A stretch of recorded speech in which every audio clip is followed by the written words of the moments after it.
Good evening. You are listening live to the Extreme Movie Show. I am your host, Ron, broadcasting to you from the Pineless Palace, just west of Orlando, Florida. I am in the Extreme Studios with RDB Online with me tonight in the great Midwest. We're going to be talking about Miami Vice Season 1, Episode 7, No Exit, a.k.a. the Bruce Willis episode. And I apologize for the late starting time. I had some German Shepherd scenarios that I had to take care of here that necessitated that, because when it all comes down to it, they are a priority in my life, and I appreciate you holding the line there for RDB. But tonight, Bruce Willis, I haven't seen this episode in quite a long time. The I've Got the Juice episode. I think this is a fantastic episode. My initial thoughts here, RDV, and we'll dive into some of the scenes and things that we like about it and everything here too. And there's two main reasons for it, and I'm going to ignore the main cast here for the part. I'm going to talk about the just show itself, the execution of it. One, it's directed by David Soul, aka Mr. Flipper, aka Starsky and Hutch guy. Yes, Starsky. So there's some interesting camera angles in here, but the thing that I'm starting to pick up on a bit more that I've mentioned before that I don't think's been very apparent, and I know you're personally watching it offline, you're getting to season 3 now, and so it should start becoming a bit more apparent, but there's a bit of a cynicism that actually worms its way into some of these episodes. This one clearly has it to me. I'll point out some key things that lead to it. It's not what the episode's about, but when everyone says, oh, it's just a lighthearted 80s, action cop kind of thing that is, just Miami Vice and music and MTV and all, I disagree completely. It's about, hey, no matter what we do, it's still not enough in a way. And again, it's not that hard in here, but that's the bit of the shock rating, which we'll talk about here too. But it's one of the first episodes I think very heavily does it. Bruce Willis was 29 years old during the filming of this, or they're just about to turn 30. I think he's like November. I can't remember his birth month is, but this was the first episode in this series that deals with spousal abuse. But also, two cops are basically forced to watch this, but cannot intervene. Eventually, because they're trying to get dirt on him because he's a guy, he's a well-known arms dealer. That's Bruce Willis's character. And so they send Tubbs in undercover to try and buy some arms with him. Well, Crockett is basically having a meltdown because he wants to go talk to the wife and try to convince her to leave her husband. But she won't, because she says, every time you guys do this, he gets away with it. He gets away with it. And it really hits home what kind of what episodes is going to be, Well, did you think that when she makes those comments there, it's just her talking? Did you not at the time realize that it was significant? No, that's the thing about the episode. Sometimes you just go blah blah blah blah. No, okay, what's going to happen? The ending does catch me off guard with this because first watch because good setup. but here's the thing: if you think about it, this is a very cliche thing where spousal abuse. Sometimes the victims do take revenge on the abuser. But that's not always the case. So I wasn't going to know what they're going to do. But at this time, it was like I was trying to think, because I'm watching it from in the year 2025, 26 when I was first watching this, and I'm thinking with that brain, oh, this is the star Bruce Willis. There's no way they would kill him off. No, then I realized, no, this is Bruce Willis before he became famous. This is what the thing that made him put him on the map. So with him, getting off at the end, I'm sorry, but if anyone hasn't watched this, it's free on Tubi. You can watch it whenever you want to, but still a great episode. It's still very heavily just basically focusing on the topic. It's like, they're told to let the abuse go on, told to stand down because they want to arrest them for other stuff. And they're also working with the FBI too. And yeah, it's like their hands are tied, and I said this is really another one. The very first season, you get to see Don Johnson, just basically how he handles his character, handling stuff he cannot control, and he's kind of trying to break his nerve. They already dealt with Menendez earlier in the season now, and then they had a friend who just previously who was bumped off because by Farino. So you think about this. This is okay. We're in episode like 7, and we're already 7 episodes in, and just look how much shit he's gone through. Both of them, they should have PTSD. Both of them.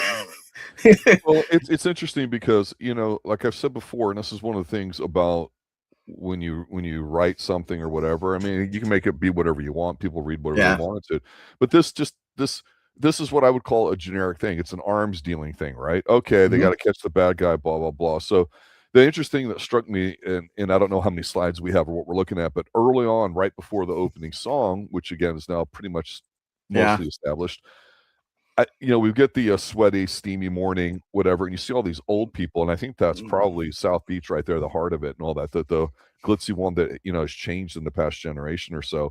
And back then, that's exactly what Miami was like. It was not the greatest of places, very old Florida, and all these old people in the background. I kind of popped though because I'm like, yeah, that's what I remember when I would go to Miami being young. On Ocean Drive, yeah. Yeah, and this one of the reasons why I picked this shot here in this frame too is because that's exactly what the sky looks like. And you see a lot of people in sandals, and fashion-wise, people always like to joke about sandals, or like if you're in Texas, you might have a big hat or whatever like that. And there's old expression, big hat for cattle in here. But they dress, and forget the color scheme.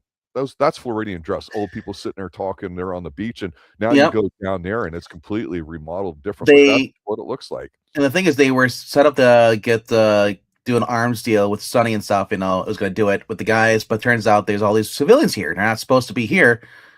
So they're like, oh crap, and Castillo's like, we should probably cut off, but they go, but then the guys show up, and Sonny's made, and they drive away in their van. Second time we've seen the van. Last episode, we had the guy, or actually no, I'm thinking of another one I was watching with Willie Nelson. That's later in season 3. But a van pulls up, and all of a sudden it fires the M60. It's a bad van because of the condition it's in. Yeah. Well, it's the one they were chasing the guy the Jamaicans in. Yeah, I know, right? Same type, everything. It might even be the same van, probably no. And it opens up the next episode. It opens up with an M60 in there, and just firing into the crowd, and it's just like, what the heck? And then so, but this is the guy. This is the van. You can see how the doors kind of. It's not that great of a van. This looks like a van that somebody may have, been living in. Got some bodily juices in there. It looks gross. It's the old ice cream truck van, if you know what that means. For kids. 2 scoops or none. Well, the thing is like this picture here is a little bit later on, and I picked it because he's got the members only jacket on, and him and his partner were going crazy. I wonder if that's why he was really, really popular. It's got the Velcro. Kind of funny. They provided a contrast because this is actually when the plot gets interesting. So, like you say, trying to stay a little linear here. I think Tubbs overacts a little bit here, and I think Don Johnson's acting is a bit odd. I don't know if that's the way it's filmed, but I still get the idea of it. Okay, they're trying to get this guy, and when they go to set up the surveillance in the house, the Tony Amato. Yeah, they put the bugs in there, and this is one of the first times we saw it in a few others, but this is the first times we're going to see this a lot more. You get to see inside some swanky Miami crib, basically, or whatever, with the glass box and everything. I thought, oh, this architecture is fantastic. I feel like I'm walking up the stairs and looking outside the windows. It's incredible, right? And they're setting up everything. They brought in the one guy to kind of help him out, and he explains to you and the viewer what's going on. So like, yeah, we'll watch them from the bay because they're on this boat. And that's when the federales show up or whatever. And okay, we're gonna have the feds to be like, well, we want in on this case. Well, no thanks, pal, and all that. But there's more to that rather than just being a dopey interference. I didn't realize that at the time either. But when they start to eavesdrop and they're watching, I personally like this RDV because I like voyeuristic stuff because it's information when you're not really supposed to be there. Huh? Body Double? Wasn't that all about watching? Body Double. That's tremendous. That's a fantastic movie, right? Highly recommended, and catch our review here on the Extreme Movie Show. I'm just saying, wasn't that all about watching somebody else in from apartment building and from another room? Yeah, but I think what it is that, again, it's like a private thing. It's like a fantasy thing, and everybody has them. And our world is very voyeuristic, right? And to get information with cops, and to think they can just come into your place for no reason, or listen to your devices currently and all that, it hasn't gone away. But what happens is it allows us to see Bruce Willis before the Bruce Willis everybody thinks of, right? Here's the thing about Bruce Willis. Everyone thinks of moonlighting, a wise, cracking kind of guy, jokey guy, die-hard action guy, whatever you want to call it. But here, and obviously he's older now, has memory issues. But here's the thing. He does such a fucking good job of being an unrepentant, smug bastard asshole in here. Yeah. It's hard because a lot of people, like Jim Carrey, I love him as an actor. Jim But I Carrey looked at him and as a comedy guy. He couldn't pull this off, I don't think. Jim I'd love to see him Carrey. try, but I don't think he could. But Bruce Willis, immediately while they're watching him, his wife was pretty demure or whatever like that, Yeah. and they're getting ready to go out to a function. And he's like, well, "What are you doing? What are you wearing?" And he's yelling at her, "Go put that on," and all that. And then he just ups it. And he's probably only on screen 5 minutes, not even. No, yeah, It he seemed like a basically half hour, right? yeah, and then like before she had another dress on, and he basically pushed her into the pool, and they got back. He pushed her in, you know, and she's in there, and just like he's just losing. Later on, he rapes her. Yep. After bitch so they're forced to watch all this stuff here's going on. Meanwhile, Tubbs has to go undercover and buy some stuff. And this is when Tubbs finds out that they're selling Stinger missiles. Yes. And it changes everything to what's going on. And it's just like, okay, and these are missiles that were stolen from the National Guard Armory, and the FBI had a feeling that that Tony Amato had them. He's the one that stole them from the armory, and they're trying to pin it on him. And I kept thinking, like, man, this would be a great scene where they just blow up, Sonny's car. But that's later in another arms dealer. so yeah, it's kind of crazy. So yeah, what did you think of? So here's the thing: Uzi's on a street in a retirement area of South Beach at the time. Pretty crazy. Okay, but it's TV, right? Mm-hmm. But when we find out that it's military grade kind of stuff and stolen, there's no story behind why it is where it's just the fact things go missing, things end up on black markets. Here you go. So it ups the ante a little bit, and the feds are cooperating with them. I mean, they just are. So here's the thing. I thought it kind of takes a serious tone on two beats here. One is this, slide that you got here with Bruce Willis up there while he's undercover, where he's like, "I want the demonstration, man," and he's got the accent. And he always does that. Yeah, Rico. Yeah, but it's fine, and yeah. Bruce is like, "This is costing me a lot of money," and then they show the footage and all that, and then it's weird because like the laughing members only bad guy of his is the guy's like, "No, man, Uncle Sam paid me to learn how to do it. Let me show you." And you're like, "Wait a minute, is it that easy to learn how to use really dangerous equipment and then do something bad with it?" And that line is there, and that's where it goes up in ante. But the second most impressive part about this is they're eavesdropping on the woman. Yeah, the wife is getting beat, and she gets a call, and she says, "You want me to call somebody?" She knows somebody, and they do a meeting. Crockett shows up, and he watches this pervy-looking dude, and he just flashes his badge and just says, "Get out." And the guy leaves. Yeah, because what it is, she's decided she's going to have a hitman kill him. And of course, Sonny goes in and says, "You looking for me?" And they talk. And then Dan, she's like, "I don't think I can do it, not this way." And he's like, "Well, it's good because I'm a cop," and da da da da da. And they bring her in. Say, "Hey, we got your house plugged. Just give us a day or two." And I thought this is kind of ballsy because the wife, instead of just being an object to get beat on, she now wants to get him whacked. This is not going to end well. Yeah. So basically, this is crazy too.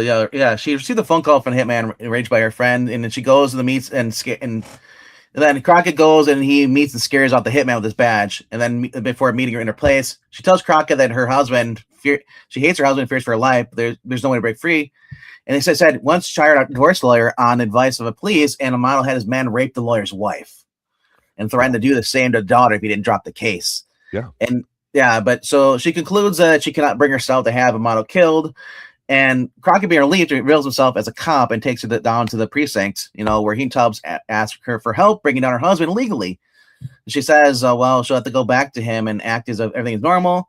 And she's like, "Don't worry, the house has been bugged and we'll close by, we'll be close by. I think it happened." And she doesn't really like it because of the fact that she knows her husband's smart, and she's, so after Tubbs meets with Amato and stuff and talk and stuff, they actually they go to down by Papa's, OCB, and Papa's basically one of the agents. He says, he makes it clear that he intends to bust Amato and recover stingers. He told Crockett, he says, Crockett and Castillo, "You guys can have Amato. I just want the stingers."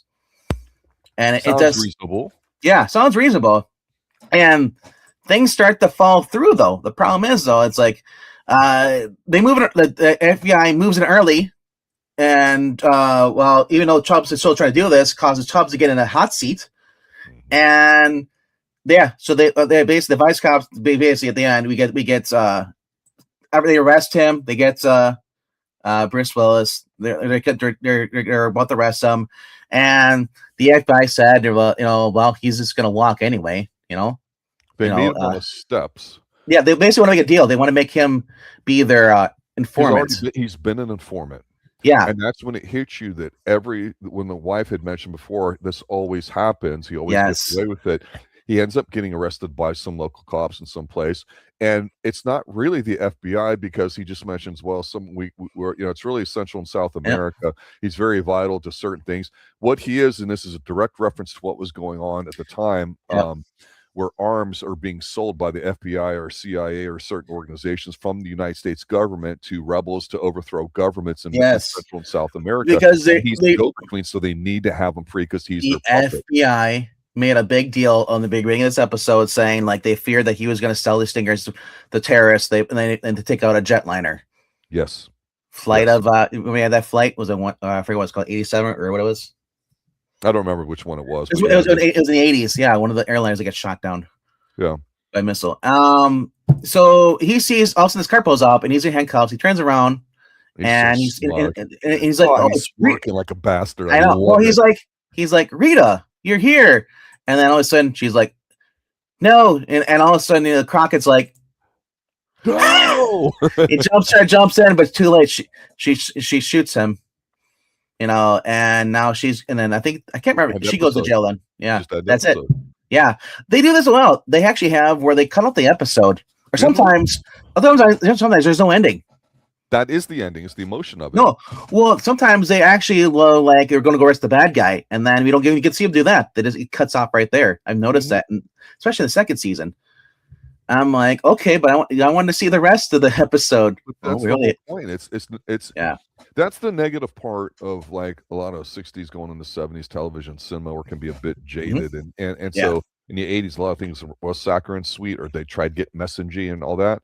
But the thing about it too is like I said, it seemed like a throwaway line. The woman's not ugly, but she's very demure or whatever. You don't know their story, but the fact that she wants to have him killed, she goes, you guys, he always gets away with this, and the fact that she tells them about how, what happened before, and she's been through all this. If you're not looking at it from her perspective and you're not really watching it, then this might come as a surprise, but it's so blatant that I love it, because at the end, he's basically, and this is the sarcasm that's not funny to me.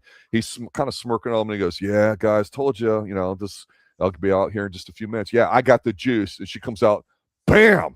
And it's like, no, you didn't, right? And it's almost like funny, ironic, like how she could have easily done this at the house when it had not the same impact.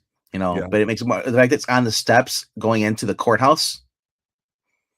Well, I think what it is her character kind of is what Tubbs and Crockett can't be, because they're cops, they're emotional.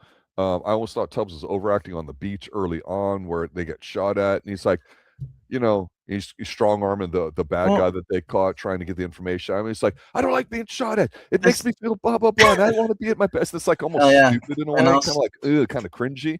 But the point is they're both emotional, and they can't do what they're trying to do the right thing. And she represents the struggle they have, because to your point, when you mention all the stuff Sonny's been through, and even Tubbs a little bit, you get it, right? And it's not really like a fun, happy episode either, especially with being a complete bastard. 1984, they're showing you how corrupt the system was even back then. Exactly. And which is interesting. A lot of shows didn't do it. At first, it was cops being bumming idiots or eating donuts, or like T.J. Hooker would get ready to start. You had a lot of positive cop stuff where they didn't have this anti-government. Correct. Anti-government before was was more like when we did the Dirty Harry's, going back to the David Soul. He was, I think, in the second Dirty Harry, right? It was one of the road cops and all that. It was the system's bad, and so we're anti. You know why? Systems. Missing in Action came out this year. 84. Well, I think so. It's just starting. Thing, it really made everybody cynical on it. That and the JFK assassination. Well, yes, the JFK assassination. The guy who supposedly killed him is dead, and then the guy who knows about it gets bumped off too. It just smelled like a conspiracy.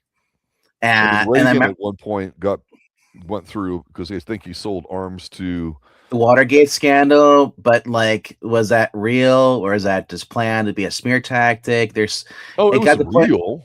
Well, I mean, it's a real scandal, but I'm just saying, but like I said, like, was he doing anything illegal though? That's my thing. Well, the cover-ups usually the illegal part to it. And people also ignore that these two guys broke legally into the White House. How did they get in? Well, who's to say they weren't invited? I mean, you got to understand, Exactly. Liddy, who was actually plays here in Miami Vice, got really popular because of this whole Miami Vice thing, and then later on had the G. Gordon Liddy show and all that, because he was the brains behind it, all that too. And it was a setup from the CIA anyway. Yeah. And also, you'll remember after Kennedy's assassination, the media said conspiracy. They created up that word, conspiracy. So, and that to make anybody who has a rational idea, you're a loony. So, to discredit you. I tell you what was weird, and this seems a little off topic, but in the 80s, one thing that really became a bit popular was you started hearing something that one of the best TV shows that Netflix ever did was a show called was it Manhunter or Mindhunters? Mindhunters, that one, because Manhunter's movie. It's phenomenal acting, and it's about serial killers, in the 70s, 60s, and 70s, and how it became a thing, because very few of them existed in society. So there's a lot of theories about it. Well, yeah, Summer Sam, you had so many of them. You definitely had people interested in the occult in the mainstream. That had been a while in the 60s and 70s in Hollywood, but prevalent in cultural stuff. But you also had people like interested in, the famous book was Helter Skelter. So the whole stuff that we just saw in Quentin Tarantino's movie and the ranch with Sharon Tate getting wiped out and all that. I mean, so it's kind of like weird, like movies like E.T. and Disney stuff's playing, but then there's this other brutal, dark stuff that's out there that's like people weren't paying attention to. And you got to understand, in '84 at this time, Reagan just got voted in a landslide, or was getting ready to be. Everything was pro-America. It was 84, so interest rates went down from their historically high 12, 13, 16% down to whatever. People started having money. People were starting to have a lot of fun. And this is the last time you had the biggest sweep ever. And also, the Olympics were just got through, and they were in Los Angeles at the time. You also had the Gen Xers who were really just pretty much all about, they're done with all that Vietnam stuff before that. They just wanted to relax, have fun, enjoy life. That Hardy theme song, "Live for the Moment." Yep. I mean, seriously. Yeah, and honestly, what was kind of interesting too to the older generation like me, music wise, because I'm an '80s teenager, is how we haven't talked music in a few episodes, right? I thought the score was pretty good here by Jan Hammer. But they're playing a Tender Pendergrass song, and he was just getting raped. I'm like, oh no. He's known for his ladies only stuff. And Teddy Pendergrass got popped. He had already been popped. Well, he had a tragic car accident at one point. The score was "I Don't Care Anymore," Phil Collins in the beginning, and at the end. They're driving and they're just playing the keyboard. Which is funny though, because Peter Gabriel Sledgehammer was basically it would be another one he'd sample, and Better Living Through Chemistry. And then you had Tim Truman would also copy Eric Clapton's "She's Waiting" and in Lost Madonna. So a lot of people are just sampling other people's music in this time for their stuff. So don't knock the whole thing in the 80s and 70s was electronic music, synthwave stuff, and I go back to John Carpenter. Synthwave made the show what it is, man. It's a mood. Yeah. Especially not to mention that we're starting to get a saxophone in the 80s here. Yes. So that was called adult-oriented contemporary music. It was a different chart, actually, area of music that would play. When the Eagles kind of disbanded for a little bit, and Glenn Frey started going solo. You Belong to the City. Yep. That hit Smuggler's Run.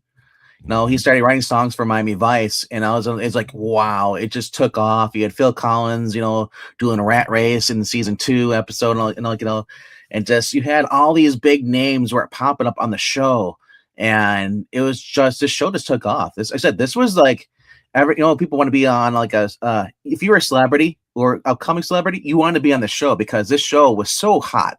It was going to launch your career. The guy who plays Gustavo Fringe, and I forgot what his name is. It's DiMarcarlo. I forgot his name. He basically was in 3 episodes. Lawrence Fishburne appears in season 3. Like I said, there's so many celebrities that are popping up in here too. You get a betting one that has Bill Russell in it and someone else there too, and I'm like, even my dad's like, is that Bill Russell? I'm like, I don't know. I'm 12, Dad. Who's Bill Russell? Then he tells me about it. I'm like, Yeah. oh, that Well, guy. that's He the plays thing like too. a crooked judge, right? Willie Nelson plays a retired Texas Ranger getting revenge for his fallen. This hasn't happened yet in No. Miami Vice, but it would. And what I'm pointing out that's key in here is not Bruce Willis, although he represents, like you're saying, the hot celebrity. But it's that ending where no matter what Crockett and Tubbs do, no matter how hard they try to do the right thing, and things don't always work out. Right. And that's the cynicism that isn't always going to be there, but it's there, but people it pops up. Flash. Yes. It pops up. Crockett starts falling for a woman and turns out she's dirty. Same with Gina, falls for a man. Turns out he's part of the IRA. That's Liam Neeson. Like I said, you get these things where they and it's like, and yeah, there's an episode, I think it's end of season 1 or maybe season 2, where Crockett Tubbs have to go to New York. And that's, Crockett falls in love with this girl, and he has this long, like a couple of, or long-lasting relationship with her and stuff, and then turns out that she's actually working for the guy he's trying to go after and stuff, and he's being used, and he's torn because he loves her, and then there's another, and then he finds another woman later in the series where he falls madly in love with her, but she can't handle him being a cop. It's just like it's his wife all over again. Yes.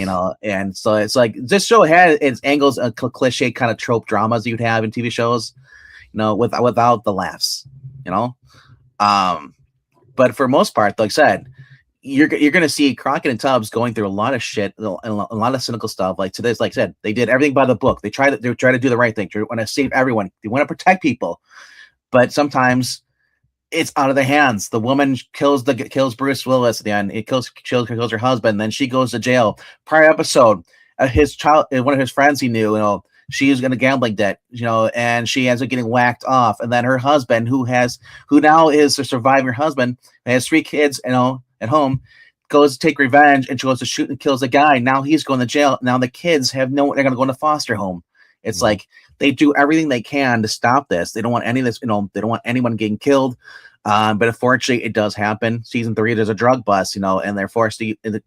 This corrupt DA wants to use this kid to go after this other drug, and like it's just sometimes, I can understand why Crockett gets so pissed off, because no matter what you do, try to be a nice person, there's always people who are going to screw you over and screw other people over in the process. And it's usually the higher ups too. And your hands are tied. You always got the scum of the streets, So, which kind of sounds. There's another supply of it. But that's the thing about the show. It shows how it affects people. Yes, and also may sound cliche because we saw that with Eddie Murphy with his chief always yelling at him. I'll say this: it sounds simple, and it works. You don't need to try to change it. No. You have an opening gambit. It works. It's tied into the episode. It's something we're used to. The voyeuristic thing is simple enough, but it's we're watching the inside private lives of 2 people we normally wouldn't, high society, powerful people, and Bruce Willis, and the evil that goes on behind closed doors. You don't know what's going on with your neighbors or who you meet. A guy could be a pimp on the street, but is that any different than a guy that's a corrupt judge or an FBI guy with an informant that uses Bruce Willis? We don't know because we're not playing there, and that's what makes it feel kind of evil, because it seems like the worst thing's not the people that are selling the drugs or guns or prostituting people out or any of that kind of stuff or getting into fights. It's the system that protects them. And that's the thing that I'm going to be paying attention to as the season goes on. The other thing I want to point out, this is also, we had a guy, Maurice Hurley, who did the teleplay for this. This is a guy who worked on Firebird 2015 AD, was a movie from 81. No one's ever heard of it. Equalizer, he did 9 episodes of that from 85 to 86. Control. Yeah. Star Trek Next Generation, 12 episodes. He was also Crusher can't get any episodes. I bet. Yeah, he was co-executive producer for 30 episodes from 87 to 92, and created the Borg character. That's the guy who created the Borg character. Borg. Oh my god. He did Point Man in 95. Baywatch Nights. Yes. Executive producer. La Fun Nikita, 6 episodes. He was a writer. Baywatch, exactly, from 99 to 2000. He did executive producer. He did the movie The Proposal with Ryan Reynolds and what's her name?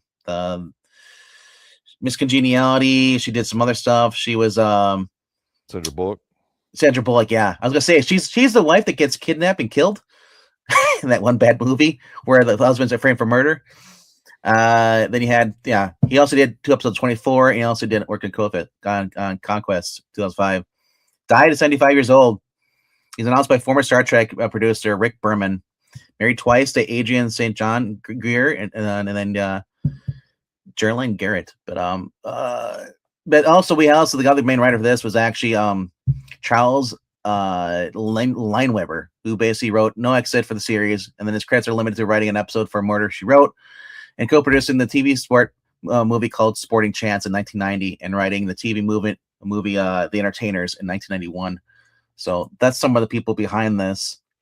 But it's interesting because, like I said, David Soul directed it, and so you can piece some people together in the room and say, I need an episode for my advice, do X, Y, Z, and boom, and they could bang it out, right? And then we take it a show like Reacher that costs, 10, 15 million an episode, wherever they say it is, and you could say salaries, production values, but it takes 4 months to film, and you're like, wait a minute, that's 20 weeks, and they've got 8 to 10 episodes, so you're like, it takes almost 2 weeks now to film an episode of television? You gotta be fucking kidding me. Here is a week, boom, episode done, sent to print, edited, music put in, licensing, arrangements, all that stuff done. No fucking around. That's the thing about 80s television, man. They could pound those fucking things out of decent quality. I'm looking at the thugs that are working, the ones that get caught, they get interrogated by Tubbs. Bill Solowski. So he has his debut in this show. He'd go on to do work on Equalizer. Yeah. With Giancarlo Esposito. That's the guy's good name. Giancarlo Esposito. He's been he was also on Shakedown, January Man, Gideon Oliver, Quiz Show, New York Undercover, NYPD Blue, Third Watch, King of the Jungle, Deadline, Law and Orders, all of them.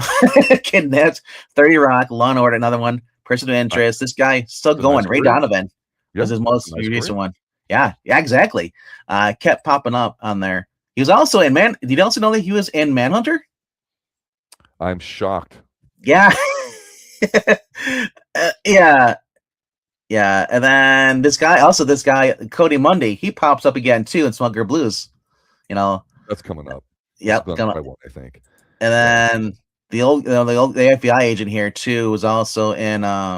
He plays Leo Christ in this, and the episode Streetwise, he plays in that. But he was in what was he in?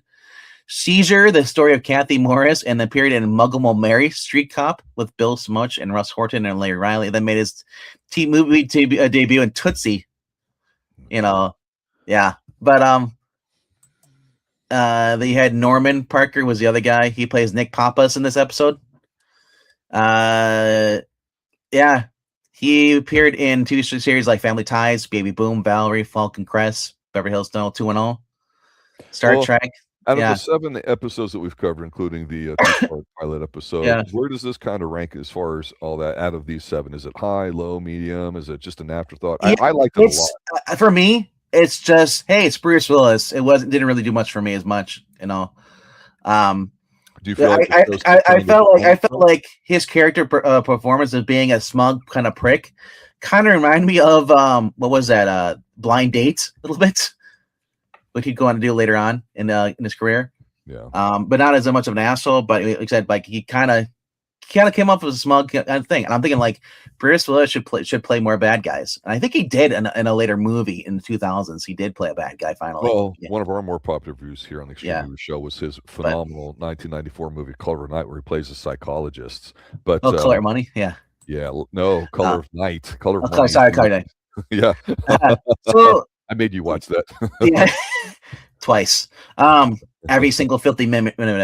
Catherine Borwitz, who plays his wife, Bruce Willis. If you're not looking at everything on the website here, says she was started in World According to Garp with Amanda Plummer, and then she appeared on Harry and Son, and then she appeared in a miniseries called Evergreen with Brian Denny, Hot House, Law and Order, and then she had Amazing Stories.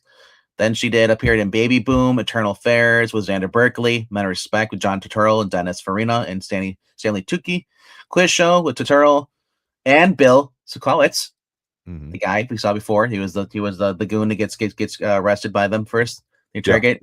And then she did Somewhere Tonight and Fading Gigolo, both with John Turturro again. Her most recent movie appearance was 2014's The Sweet Blood of Jesus. and she still appears in shows billed under her married name of Catherine Totoro because she's married to John Totoro. John Turturro's wife. Yeah, I did not know that. I did not either. And she has 2 children. One's now a girl. What did you say? John Turturro's one of his sons is now a girl, and she works for DC Comics. You're getting too deep. You're getting too deep. Going deep with Turturro. This episode, like I said, so far, when I'm now watching the second time, not much of a glow. The first time when I watched it, I was like, cool, Bruce Willis is on this too. I remember talking about this, like, yeah, Bruce Willis in here.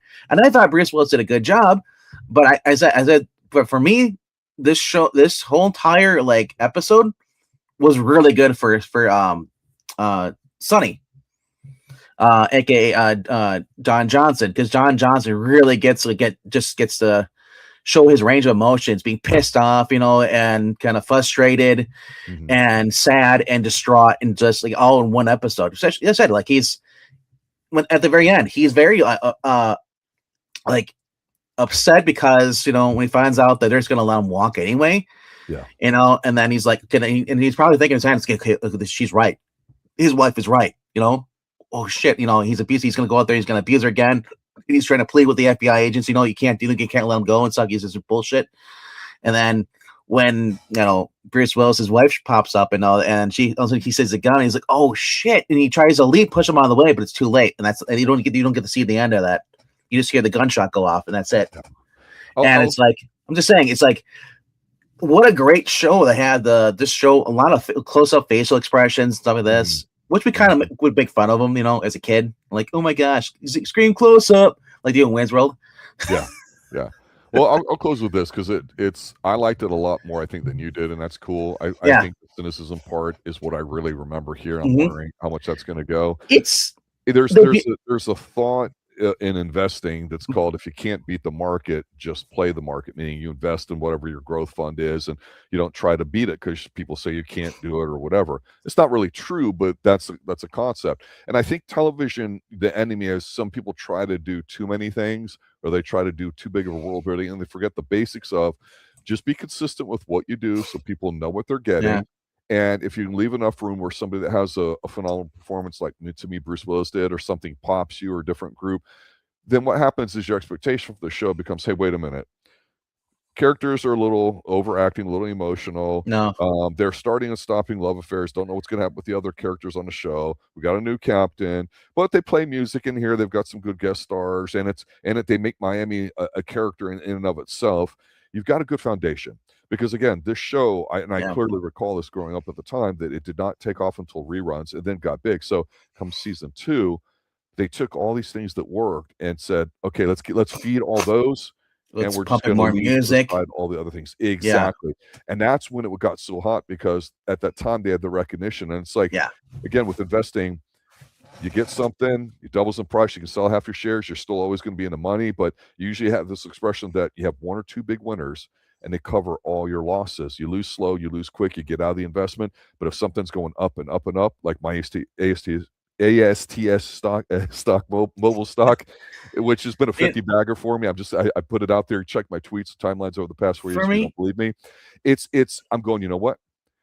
They're living rent free in my mind, because I want to see what the next episode's going to be, because I know what the template's going to be, and it's exciting. And maybe I won't like it maybe as much as you do. I don't know who's in it, but again, it's got all the elements of what we're going to see are going to be in the perfect Miami Vice episodes of the next 2 seasons. Yeah, I want to say this. So I'm watching season 3 right now, and rewatching the first season, huge tonal shift by season 3. Season 3 became became less like Miami Vice and more like some of the NYPD blues stuff you'd watch in early 90s and stuff. And I was like, what are we doing here? We're going away from the fun stuff. We're just going straight into serious. It's like, I'll tell you why, I think, honestly, and this is just an idea to chew on.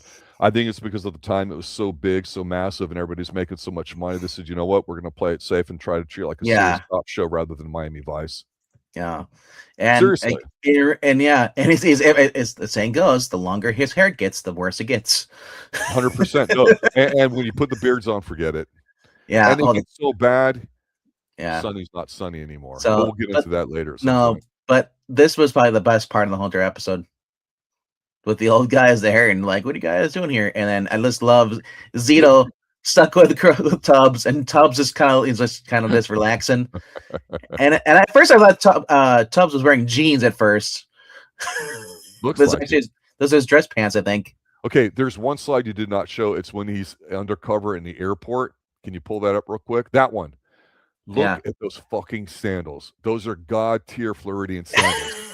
I'm not joking. That's why I put that clip in there, because the hat's one thing, the shirt's one thing, but look at those sandals. I'm just saying open-toed kind of leather shoots like this, and I'm thinking like, what's this? Crocs or this? These would be more comfortable than Crocs, and they won't give you blisters like Crocs. These will breathe. But Crocs, look at those seats, man. They're at an airport lounge. I love it. That's probably Miami International Airport. And I'm sure they closed off parts of it, but there was a time here in Orlando International Airport where you could drive up and it was like this way before TSA, let me tell you. But this is just as phenomenal. Those sandals rock. Look at that. If you wore those and slacks, nobody looked an eye at you. Seriously, that's a style of dress that only works. I'm a guy that always wears socks and shoes and jeans. I hear you, but if you're in South Florida, you would not be doing that. That's what you'd be wearing, sir. I would be in South Florida. It's like the armpit. That's Houston, sir. Not Orlando or Miami. It's Houston. Yes. But all right, there you have, ladies and gentlemen, season 1, episode 7. You're talking about fashion, though? You're talking about that? You're talking about fashion. What do you think of his jacket, though? His little over his mesh shirt? It's not a normal shirt. It's a Canadian tuxedo that the internet's been gracing with Chuck Norris memes kicking everybody in Hollywood lately. But it's one of those things where I don't even think about it, because I think they're just trying on different stuff and different blazers. I think Tubbs is a bit more sharp. The only thing I can think of, though, he's gonna have the most horrible tan on his chest from the little dots exposed where it doesn't get through. He's just gonna have like a checkered chest. Well, let's look for Don Johnson's chest the next episode and see. Yeah, how about that? I hope so. Yeah, but I was just gonna say, I noticed, I was like, as I go closer, I'm like, wait, that's not a tank top, that's a mesh thing. What the heck? And I'm thinking like, well, at least it's not as bad as the one from Commando. Well, and everybody jokes about, because I always call that a chainmail vest, and it's really made out of yarn because they didn't have it or whatever. Yeah, but there's mesh was a thing in the 80s. I'm telling you. And of course, his little shirt here too. I see these shirts pop up once in a while. You know, where's the mesh gone, sir? That's what I want to know. Yeah, don't let me start another stream. Yeah, Tony Amato. I kept thinking, it's like sounds like you're getting close to Scarface there, buddy. All right, Tuesday night, what do we have coming up? On Tuesday night, we will be talking about the movie Kickboxer. If you've never watched Kickboxer, I do implore you to go check that out. It is a fantastic JCVD. We have covered it before, but we were off camera. It was like 3 or 4 years ago. Yeah. And I private it a long time because I was like, my mic quality was bad, and I just wanted to get a better excuse to do again. Absolutely. Yeah, and so here's the thumbnail for coming up. You're gonna see this go on Tuesday. You'll see this thumbnail here. Go on to that. And so 8 p.m. Eastern, check that out. And we'll see you guys next time on here. Yeah, Kickboxer's tremendous. So then Wednesday night, live, the young 20-something Professor Pix and I will be continuing our season 2 coverage of Forever Night. That would be season 2, episode 2. So yeah, guys, thanks for watching, sharing. Thanks for retweeting, letting people know we exist here on the stream too. I'm looking forward to next week, RDB, when you and I continue this as well here when we do episode 8, Miami Vice. Until then, ladies and gentlemen, good night now. Later, guys.